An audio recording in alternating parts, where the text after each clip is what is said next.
Everyone and welcome to legal saga. आज हम Hindu law का नेक्स्ट लेक्चर स्टार्ट करेंगे। ये लेक्चर है Hindu minority in guardianship act of 1956, जिसमें हम माइनॉरिटी और गार्जियनशिप, इनकी डेफिनेशन, इनके पावर्स, इनके फंक्शंस के बारे में डिटेल में पढ़ेंगे with important case law obviously. तो पहले हम देख लेते हैं कि Hindu minority in guardianship act आया कैसे। तो इस एक्ट को भी डिसाइड किया था सर बेनिगल नरसिंह राव ने। जैसे बाकी सारे हिंदू कमिटीज के एक्ट को वही लेके आए, सेम तरीके से ये एक्ट को भी वही ही लेके आए हैं। फिर ये एक्ट की जो शुरुआत हुआ थी 1914 से हुआ था, जब हिंदू लॉ कमेटी फॉर्म हुई। उसके बाद हिंदू लॉ कमेटी जब फॉर्म हुई 1940 में, तब intestate succession, minority guardianship, इन सब के बारे में डिस्कशन हुआ, कुछ बिल्स वगैरह फॉर्म हुए। फिर 1944 में उसको रिवाइव किया गया। फिर फाइनली 1956 ऑफ 25 अगस्त इसको एक्सेप्ट किया गया और ये एक्ट फॉर्म हुआ। इसका एक्ट के मेनली दो ऑब्जेक्टिव्स है। पहला, एक तो माइनॉरिटी और गार्जियनशिप, इन दोनों की डेफिनेशन को बहुत क्लियरली एक्सप्लेन करना। इसके अलावा ये गार्जियनशिप के टाइप्स भी बताता है। गार्जियनशिप के टाइप्स के साथ साथ ये हर गार्जियनशिप के टाइप्स की पावर भी बताता है, ड्यूटीज और फंक्शन भी इस्टेब्लिश करता है।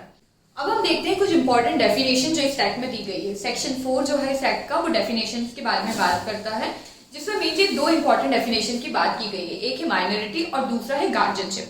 तो माइनर कौन होते हैं? माइनर वो पर्सन होते हैं जिनकी एज 18 से कम होती है, वो माइनॉरिटी की कैटेगरी में आते हैं। और इनके प्रोटेक्शन के लिए, इनकी प्रॉपर्टी के प्रोटेक्शन के लिए गार्जियंस की रिक्वायर्ड होती है। तो गार्जियंस कौन होते हैं? वो लोग जो इन माइनर को प्रोटेक्ट करते हैं, इनके बेनिफिट के लिए काम करते हैं, इनके बिहाफ में डिसीजंस लेते हैं, उनके इंटरेस्ट के लिए, वो होते हैं गार्जियन।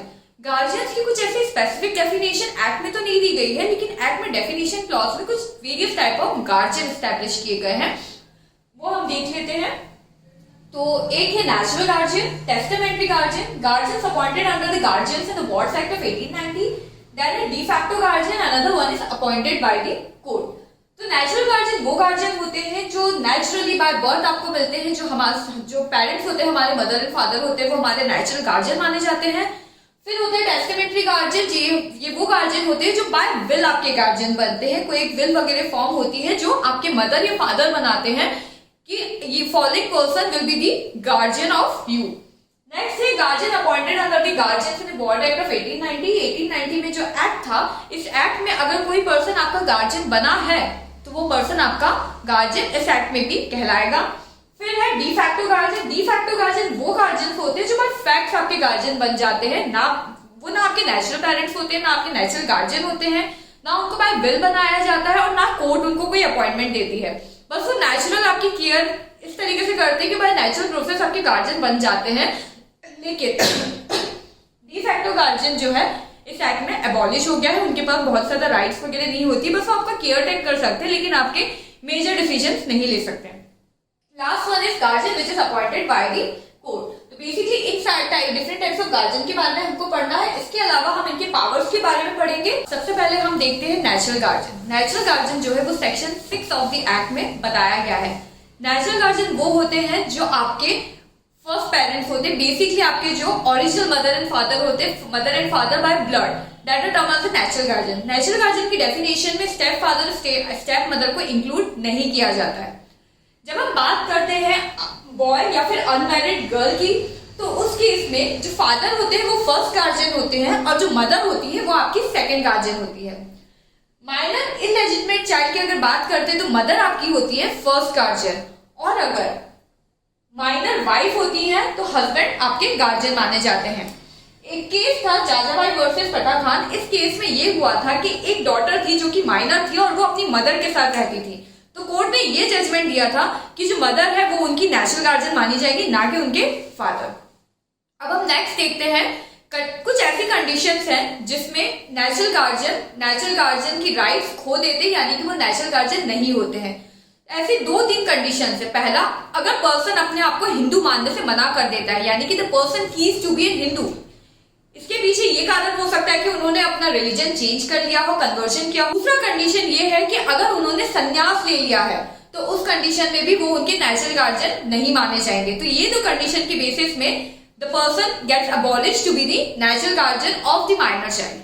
अब हम नेक्स्ट देखते हैं testamentary guardian. Testamentary guardian basically वो गार्जियन बाय विल होते हैं, यानी कि आपके जो mother and father by blood है, जब वो एक विल बनाते हैं जिसमें वो आपकी राइट्स, आपका केयर टेकिंग या फिर आपकी प्रॉपर्टी का केयर टेकिंग किसी थर्ड पर्सन को देते हैं, उनका नाम स्पेसिफाई करते हैं उस विल में कि following person is going to take care of yourself as well as of your property, then that person is termed as the guardian by will और द टेस्टामेंट्री गार्जियन। अब हम देखते हैं natural guardianship of adopted minors. कभी कोई adoption वगैरह हुआ होता है माइनर्स का, तो उस केस में क्या होता है। नॉर्मली मैंने अभी आपको सेक्शन 6 में बताया था कि एडॉप्टिव जो पेरेंट्स होते हैं, आपके जो स्टेप फादर स्टेप मदर होते हैं, वो आपके नेचुरल गार्जियंस नहीं हो सकते। बट अगर ये चीज एडॉप्शन से हुई होती है तो आपके फादर जो होते हैं वो आपके फर्स्ट गार्जियन होते हैं, जबकि जो आपकी मदर होती है वो आपकी नेक्स्ट गार्जियन होती है। अब हम देखते हैं नेचुरल गार्जियंस की पावर्स क्या क्या होते हैं और उनकी राइट्स क्या क्या होती है। जो नेचुरल गार्जियन होते हैं, सबसे पहले उनकी ड्यूटी होती है कि वो उस चाइल्ड के लिए, उस माइनर के फेवर में, उसके इंटरेस्ट में ही सारे काम करे, उसके इंटरेस्ट में ही सारे डिसीजन ले, उसकी केयर करना, उसको प्रोटेक्ट करना टाइम टू टाइम, ये सारी ड्यूटी नेचुरल गार्जियन की होती है। दूसरा कंडीशन ये बोलता है कि अगर माइनर की कोई प्रॉपर्टी है जो उसको गिफ्ट में मिली है या फिर बाय बर्थ मिली है किसी भी फॉर्म में, तो नेचुरल गार्जियन की ड्यूटी होती है कि उस प्रॉपर्टी का केयर टेक करे। अगर नेचुरल गार्जियन माइनर के फेवर में, उसके बेनिफिट के लिए उस प्रॉपर्टी सेल करना चाहते हैं या फिर लीज में देना चाहते हैं, तो उस केस में उनको सबसे पहले कोर्ट की परमिशन लेनी पड़ेगी। अगर कोर्ट इस चीज से सेटिस्फाई हो जाते हैं कि ये जो प्रॉपर्टी है ये माइनर के फेवर में ही बेची जा रही है या फिर इसको लीज में दिया जा रहा है, तभी कोर्ट आपको परमिशन देगी उस प्रॉपर्टी का सेल करने के लिए या फिर लीज करने के लिए। अगर इन केस आपने किसी भी मूवेबल या इमूवेबल प्रॉपर्टी को डिस्पोज कर दिया जो माइनर की थी without taking the permission of the court, तो ये वॉइडेबल रहेगा माइनर के केस में कि जब माइनर का 18 इयर्स के हो जाएंगे तब वो डिसीजन ले सकते हैं कि क्या ये चीज सही थी या फिर गलत थी। Last condition is right to appeal. अगर कोर्ट, डिस्ट्रिक्ट कोर्ट में अगर आप जाते हैं, अगर गार्जियन जाते हैं प्रॉपर्टी से रिलेटेड मैटर को लेके कि उनको सेल करना है, लीज करना है माइनर के बेनिफिट में, अगर वो उनको इस चीज को सपोर्ट नहीं करते और कोर्ट उनको परमिशन नहीं देती है, तो इस केस में गार्जियन के पास राइट रहता है कि वो हाई कोर्ट में जाके अपील कर सकते हैं, वहां से भी परमिशन ले सकते हैं। ये कुछ थे basic powers, rights and duties of the natural guardian. अब हम कुछ इंपॉर्टेंट केस लॉज देखते हैं। एक केस था सुभाषप्पा पी मैथी वर्सेस मैरिटी एल स्वारकार AIR 2006। इस केस में एलिनेशन ऑफ प्रॉपर्टी के बारे में इशू था, जिसमें जो गार्जियन होता है वो प्रॉपर्टी को एलिनेट कर देते हैं।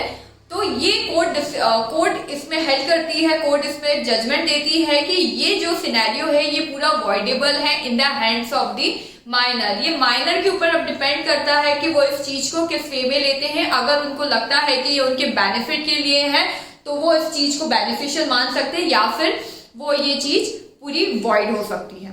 एलिनेशन ऑफ प्रॉपर्टी से रिलेटेड दूसरा एक और केस था, वो केस था इरुपाकुल्टी वर्सेस चेरुकुची AIR 1972। इस केस में भी सेम फैक्ट्स थे जहां पे एलिनेशन ऑफ प्रॉपर्टी हुआ था और कोर्ट ने यही जजमेंट दिया था कि ये पूरा सिनेरियो वॉइडेबल है in the hands of minor. दूसरा केस है कुमार V जहागीरदार वर्सेस चेतना के रामातीर्था AIR 2001। ये सुप्रीम कोर्ट का केस है जिसमें सुप्रीम कोर्ट ने ये बोला है कि माइनर के रिलेटेड जो भी डिसीजन लिए जाएंगे या फिर माइनर की प्रॉपर्टी से रिलेटेड जो भी डिसीजन लिए जाएंगे वो वेलफेयर ऑफ द माइनर ही होना चाहिए। अगर वो माइनर को बेनिफिट नहीं कर रहा है तो वो आपका डिसीजन वैलिड डिसीजन नहीं माना जाएगा। नेक्स्ट केस है थार सिंह वर्सेस बारीलाल AIR 1974। ये मध्य प्रदेश का केस है। इस केस में ये हुआ था कि जो गार्जियन है उन्होंने एक प्रॉपर्टी को अक्वायर किया अपने माइनर के नाम पे। तो कोर्ट ने ये जजमेंट दिया कि अगर कोई गार्जियन, नेचुरल गार्जियन अगर किसी प्रॉपर्टी को अक्वायर करता है माइनर के नाम पे for the benefit of the minor, then that property will be a valid property for that minor, क्योंकि अक्वायर कर सकते हैं किसी भी प्रॉपर्टी को अगर वो माइनर के लिए बेनिफिट है तो। अब नेक्स्ट हम पढ़ते हैं सेक्शन 9 जो कि बात करता है टेस्टामेंट्री गार्जियन, यानी कि गार्जियन बाय विल। अगर किसी नेचुरल पेरेंट्स ने, नेचुरल गार्जियन ने एक विल बना दी है कि ये पर्सन इन फ्यूचर में हमारे माइनर चाइल्ड पे केयर टेक करेंगे, उनकी प्रॉपर्टी का केयर टेक करेंगे, that person will be termed as the testamentary guardian. अब इसमें ये हो सकता है कि फॉर एग्जाम्पल एक पर्सन है एक्स जो कि नेचुरल गार्जियन है, इन्होंने वाई को बना दिया है टेस्टामेंट्री गार्जियन, यानी कि एक विल बनाई है इन्होंने जिसमें इन्होंने वाई का नाम अपॉइंट कर दिया है कि ये इन फ्यूचर एक्स के माइनर चाइल्ड के टेस्टामेंट्री गार्जियन बनेंगे। Now Y have the right either to reject और to accept this. If he wants to reject तो वो इसको रिजेक्ट कर सकते हैं और वो मना कर सकते हैं टेस्टामेंट्री गार्जियन बनने से, लेकिन अगर उन्होंने एक बार इस चीज को एक्सेप्ट कर लिया तो फिर वो उसे चेंज नहीं करवा सकते, फिर उनको उसको टेस्टामेंट्री गार्जियन बनके उनकी प्रॉपर्टी प्लस उस बच्चे की देखरेख करनी पड़ेगी। दूसरा कंडीशन, अगर फादर किसी पर्सन को as a testamentary guardian appoint करना चाहते हैं और मदर उनको रिजेक्ट कर देती है उस टेस्टामेंट्री गार्जियन को, तो mother will become the natural guardian और मदर ही पूरा फिर केयर टेक करेगी और फादर की रिस्पॉन्सिबिलिटी वहां से खत्म हो जाएगी। नेक्स्ट सिनेरियो में अगर किसी टेस्टामेंट्री गार्जियन को अपॉइंट करती है तो फादर का एप्लीकेशन कैंसिल हो जाएगा। मदर जो बेसिकली टेस्टामेंट्री गार्जियन को अपॉइंट करेगी वो पर्सन टेस्टामेंट्री गार्जियन माना जाएगा। किसी केस में अगर मदर का कोई अपना खुद का चॉइस नहीं है रिगार्डिंग टेस्टामेंट्री गार्जियन, तो फादर जो भी टेस्टामेंट्री गार्जियन अपॉइंट करेंगे वो अपॉइंटेड हो जाएंगे। इसके अलावा अगर हिंदू माइनर इलेजिटिमेट चाइल्ड है तो उस केस में फादर कोई भी टेस्टामेंट्री गार्जियन को अपॉइंट नहीं कर सकते हैं, चाहे उनके पास परमिशन हो या फिर ना हो, वो पूरा राइट मदर के पास ही रहता है। इसका एक केस था दुरास्वामी वर्सेस बाला सुब्रमण्यम AIR 1977।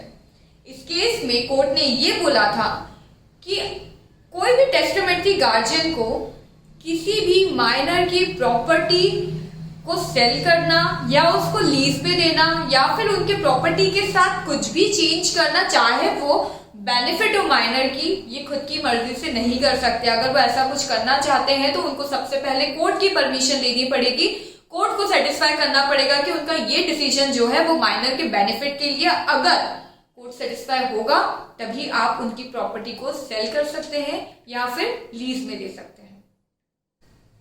अब हम स्टार्ट करते हैं सेक्शन 10 से। सेक्शन 10, सेक्शन 11, सेक्शन 12 और सेक्शन 13, लास्ट के 4 सेक्शंस, जिसमें हम सबसे पहले सेक्शन में पढ़ते हैं section 10, minor can not be guardian of any others minor property. But obvious की बात है, एक माइनर किसी और माइनर की प्रॉपर्टी का गार्जियन तो बिल्कुल भी नहीं बन सकता, बट फिर भी एक्ट में लिखा गया है।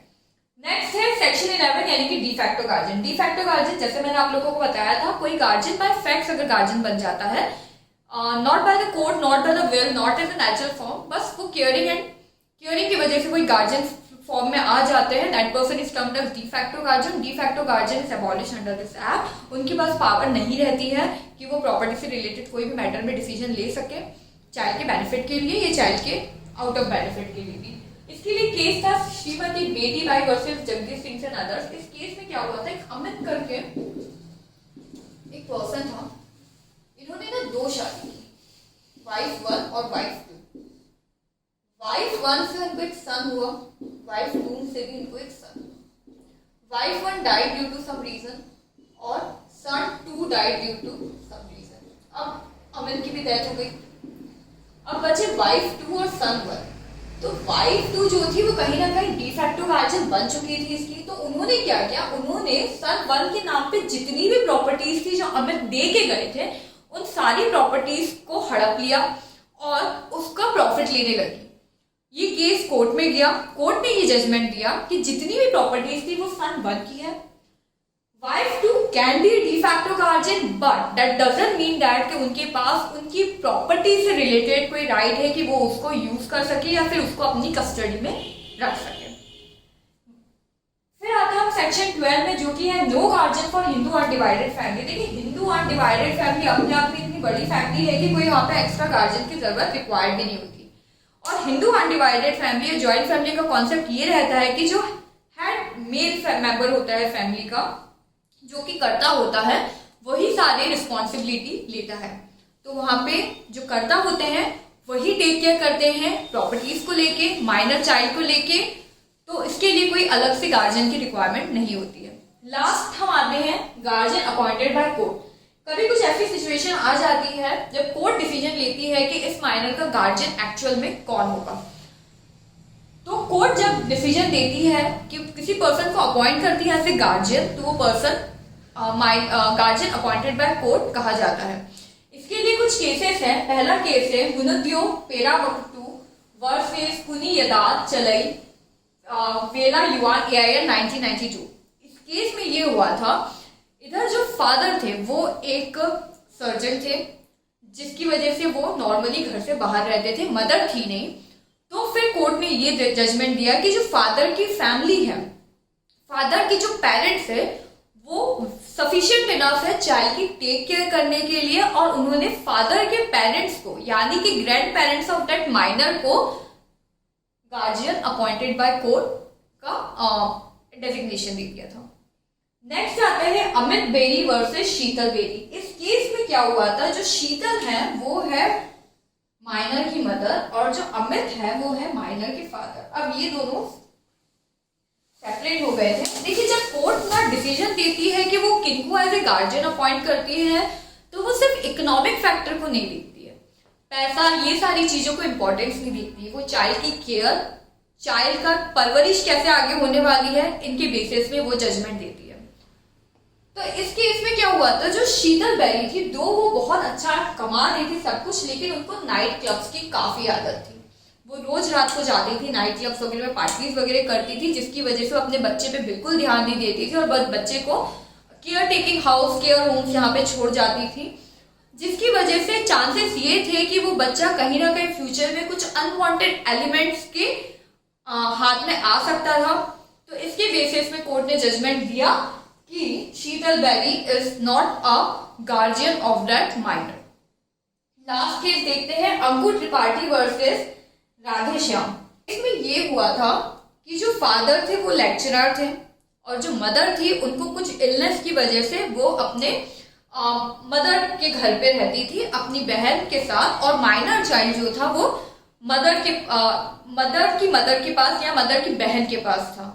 तो कोर्ट ने ये जजमेंट दिया था कि father is earning good, lecturer है, इनकी इनकम अच्छी है, इनका सोसाइटी में सब कुछ बहुत सही है, तो मदर और फादर को चाइल्ड के साथ रहना चाहिए। चाइल्ड जो है वो रिस्पॉन्सिबिलिटी रहेगा, मदर और फादर की गार्जियन वही होंगे, ना कि maternal parents of that particular mother of the minor child. तो ये था Hindu minority and guardianship act, जिसमें हमने माइनॉरिटी और गार्जियनशिप के बारे में पढ़ा, गार्जियनशिप के डिफरेंट टाइप्स के बारे में पढ़ा, इंपॉर्टेंट केस लॉज देखे, powers, responsibility and duties of guardian के बारे में पढ़ा।